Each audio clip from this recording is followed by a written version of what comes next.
ಎಲ್ಲಾ ಹಾನಿಯಿಂದ ಕೂದಲನ್ನು ರಕ್ಷಿಸುತ್ತೆ. ಬರೀ Amrut noni reach root premium hair oil.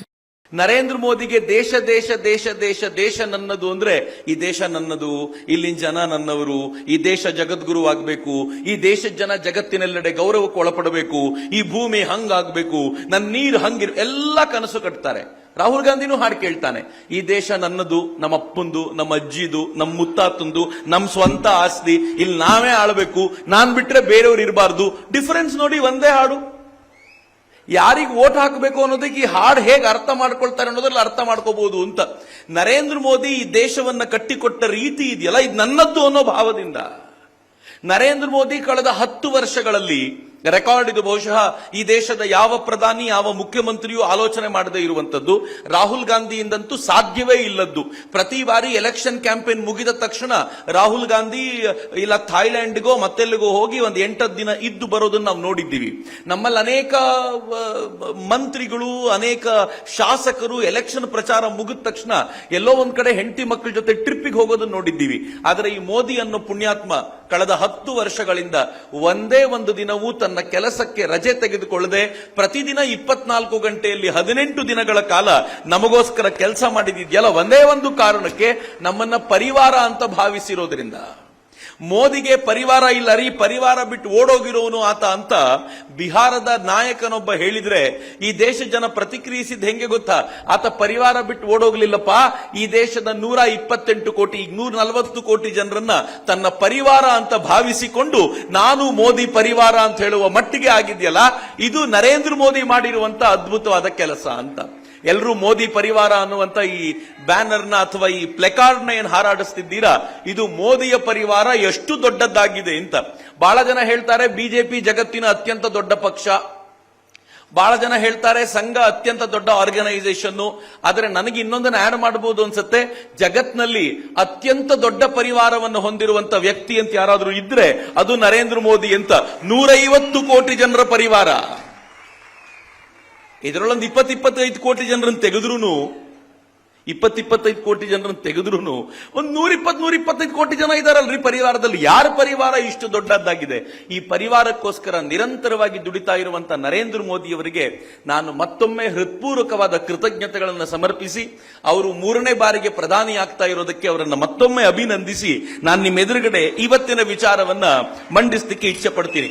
ನಾನು ಈ ಮಾತನ್ನು ಯಾಕೆ ಹೇಳ್ತಿದ್ದೀನಿ ಅಂತಂದ್ರೆ, ಫಸ್ಟ್ ಫೇಸ್ ರಿಸಲ್ಟ್ ನಂತರ, ಫಸ್ಟ್ ಫೇಸ್ ವೋಟಿಂಗ್ ನಂತರ ಎಲ್ಲರೂ ವೋಟ್ ಮಾಡ್ತಾ ಇರುವಂತ ಟ್ರೆಂಡ್ ನೋಡಿ ಕಾಂಗ್ರೆಸ್ ಡಿಸೈಡ್ ಮಾಡಿದೆ ಇನ್ನು ನಾನು ಹೋರಾಟ ಕೂಡ ಮಾಡೋದು ಬೇಡ ಅಂತ. ಹಿಂಗಾಗಿ ಒಂದು ಖುಷಿಯ ಸುದ್ದಿ ಕೊಡ್ತೀನಿ ನಿಮಗೆ, ಖುಷಿಯ ಸುದ್ದಿ ಕೊಡ್ತೀನಿ. ಸುದ್ದಿ ಏನು ಗೊತ್ತೇನು? ಈ ಲೋಕಸಭೆಯಲ್ಲಿ ಮೊದಲನೇ ಸೀಟ್, MP ಸೀಟ್ ಬಿಜೆಪಿಗೆ ಬಂದಾಗಿದೆ. ನನ್ನ ಜೀವನದಲ್ಲಿ ನಾನು ಮಾತ್ರವಲ್ಲ, ನನ್ನ ಕೂದಲು ಕೂಡ ಆಗಿರ್ಬೇಕು ಸ್ಟ್ರಾಂಗ್ ಅಂಡ್ ಸ್ಟೈಲಿಶ್. ಬರೀ Amrut noni reach root premium hair oil ನೊಂದಿಗೆ. Reach root premium hair oil Narendra Modi ಅವರಿಗೆ ಬಂದಾಗಿದೆ. ಬಹಳ ಜನರಿಗೆ ಗೊತ್ತಿಲ್ಲ ಅನ್ಸುತ್ತೆ, ಇವತ್ತು ಸಂಜೆಯ ವೇಳೆಗೆ, ಮಧ್ಯಾಹ್ನದ ವೇಳೆಗೆ ಸೂರತ್ನ ಕಾಂಗ್ರೆಸ್ ಕ್ಯಾಂಡಿಡೇಟ್ನ ಆತನ ನಾಮಪತ್ರ ರಿಜೆಕ್ಟ್ ಆಗಿದ್ದರಿಂದ ಮತ್ತು ಉಳಿದವರೆಲ್ಲರೂ ಕೂಡ ಬಿಜೆಪಿಯ ಕ್ಯಾಂಡಿಡೇಟ್ ವಿರುದ್ಧ ನಾವು ಹೋಗೋದಿಲ್ಲ ಅಂತ ತಮ್ಮ ನಾಮಪತ್ರವನ್ನು ವಾಪಸ್ ತೆಗೆದುಕೊಂಡಿದ್ದರಿಂದ ಮೊದಲ ಬಿಜೆಪಿ ಕ್ಯಾಂಡಿಡೇಟ್ ಅನೌನ್ಸ್ ಆಗಿದೆ. ಗುಜರಾತಿನ ಕಮಲದೊಳಗೆ ಮೊದಲ ಕಮಲ ಅರಳಿಯಾಗಿದೆ. 3ನೆಯ ಬಾರಿಯ ನರೇಂದ್ರ ಮೋದಿ ಪ್ರಧಾನಿ ಆಗೋದಕ್ಕೆ ಏನ್ ಬೇಕೋ ಅಷ್ಟು ಬೇಕಾಗಿರುವಂತ ವ್ಯವಸ್ಥೆ ಆಗಿದೆ. ಇನ್ನು ನಮ್ದು ಒಂದೇ ಜವಾಬ್ದಾರಿ ಏನು ಅಂದ್ರೆ, 400 ಕಮಲ ಏನ್ ಬರ್ಲಿಕ್ಕಿದೆಯೋ ನರೇಂದ್ರ ಮೋದಿಗೆ, ಅದರ ಮೈಸೂರಿನ ಒಂದು ಕಮಲ ಇರುವಂತೆ ನೋಡಿಕೊಳ್ಳುವುದಷ್ಟೇ ನಮ್ಮ ಜವಾಬ್ದಾರಿ ಅಂತ ನಾನು ನಿಮ್ಮ ಮುಂದೆ ಪ್ರೀತಿಯಿಂದ ಕೇಳ್ಕೊಳ್ಳಿಕ್ಕೆ ಇಚ್ಛೆ ಪಡ್ತೀನಿ. ಮಿತ್ರೆ, 10 ವರ್ಷಗಳ ಹಿಂದೆ ಇದೇ ರೀತಿ ನಾನಾಗ್ಲಿ ನೀವಾಗ್ಲಿ ಇಂಡಿಯಾ ಅಗೇನ್ಸ್ಟ್ ಕರಪ್ಷನ್ ಆಗ್ಲಿ ತುಂಬಾ ದೊಡ್ಡ ಮಟ್ಟದ ಹೋರಾಟವನ್ನ ಮಾಡಬೇಕಾದ್ರೆ ಭಾರತ ಹೇಗಿತ್ತು ಗೊತ್ತೇನು? ನೆನಪಿಸಿಕೊಡ್ತೀನಿ. ನಮಗೆ ಒಳ್ಳೆಯದ್ರ ಜೊತೆಗೆ ಇದ್ದು ಬಿಟ್ರೆ ಹಳೆಯ ಕೆಟ್ಟದ್ದು ಮರೆತು ಹೋಗ್ಬಿಡತ್ತೆ. ಕೆಟ್ಟದ್ರ ಜೊತೆಗೆ ಇದ್ದು ಬಿಟ್ರೆ ಒಂದ್ ಕಾಲದಲ್ಲಿ ನಾವು ಚೆನ್ನಾಗಿದ್ವಿ ಅನ್ನೋದು ಮರೆತು ಹೋಗ್ಬಿಡತ್ತೆ. ನಾನು ಇತ್ತೀಚೆಗೆ ಒಂದು ಇಂಜಿನಿಯರಿಂಗ್ ಕಾಲೇಜಿಗೆ ಹೋಗಿದ್ದೆ.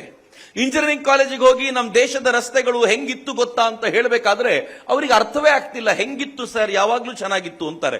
ಬಿಕಾಸ್ ಅವನು 8 ವರ್ಷ ಇದ್ದಾಗ ನರೇಂದ್ರ ಮೋದಿ ಪ್ರಧಾನಮಂತ್ರಿ ಆಗ್ಬಿಟ್ಟಿದ್ದಾರೆ.